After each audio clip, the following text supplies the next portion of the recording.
yozyapti. Demak, assalomu alaykum hammaga. Bugun sizlar bilan registratsiya bo'limida, ya'ni ro'yxatdan o'tish bo'limida biz kiritgan ma'lumotlar bazasiga qanday saqlanishini ko'rib chiqamiz. Bu yerda oddiy o'zim forma yaratdim. Form, ya'ni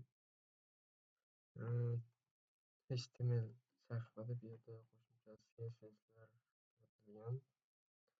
Bu yerda registratsiyada xo'sh, bu yerda ismingizni, familiyangiz, emailingiz, parolingiz, telefon raqamingiz va gender jinsingizni va ro'yxatdan o'tish uchun submitni tayyorladim.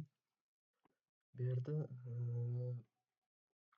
ma'lumotlar bazasiga saqlanish uchun biz PHP dasturidan foydalanamiz. Ya'ni men bu yerga test PHP faylni ochib ulab oldim. Yani bu narsa forumga ulanadi. Endigi navbatda biz nima qilishimiz kerak? Bu yerdagi ma'lumotlar bazasi saqlanish uchun biz MySQL dasturidan foydalanamiz. Bu yerda MySQL ga kirganimizda xuddi shunday bo'ladi. Ya'ni biz MySQL dasturini yuklab kirib, unga alohida videolar bor o'rnatishga. Xuddi shunday o'yin ochiladi. Bu yerda mana bunday local MySQL connections, mana shunga bosib olamiz. Bu yerda bizga mana shunday o'yin ochiladi. Biz bu yerdan mana bu testdb bo'limidan yangi bir jadval, ya'ni ma'lumotlar saqlanish uchun jadval yaratib olishimiz kerak. Jadval yaratish uchun mana bu yerda fayl bo'limida new query tab, ya'ni yangi tabel ochib olamiz.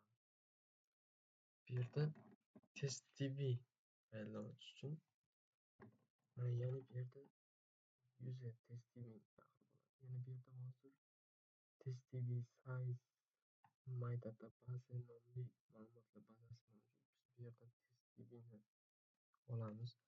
Bu yerda yangi tabel ochish uchun id, first name, last name, email, phone number ko'rib olamiz. Biz yangi tabel ochish uchun bu yerda kodni yozib olganimizdan so'ng Ctrl Enter bosib olamiz va refresh qilib olamiz.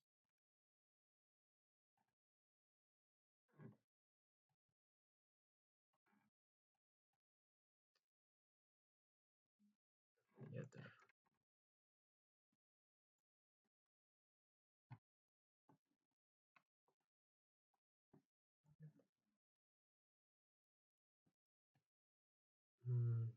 shunday.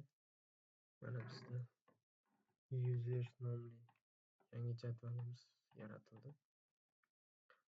Endi biz VS Code'da bu ma'lumotlarni saqlash uchun mana bunday bu yerda ma'lumotlar bazasiga ulanish.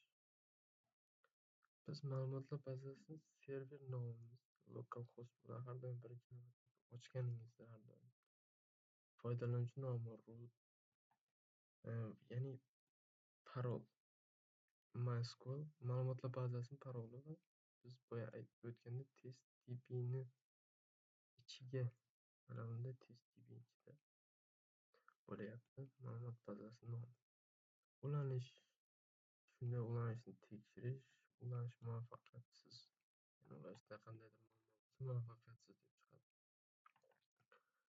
Formadagi ma'lumotlarni olish, first name, last name, ya'ni mana bu forum ichidagi ma'lumotlarni oladi. So'rovni bajarish. Endi bu kodni sinab ko'ramiz. Olaylik, ismimga Qobil O'ktam elektron pochtaga kiritamiz. gmail.com kod kiritamiz.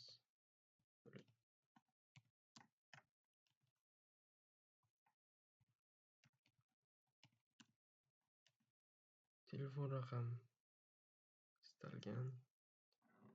Bu yerda ma'lumotlar muvaffaqiyatli qo'shildi deyapti. Demak, ma'lumotlar bazasiga kiramiz.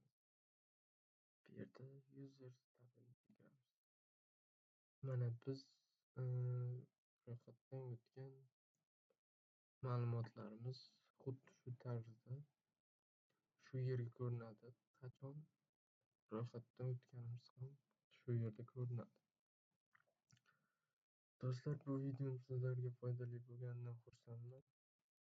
Agar qandaydir qo'shimcha savollar bo'ladigan bo'lsa, pastda kommentariyaga yozib qoldirasizlar.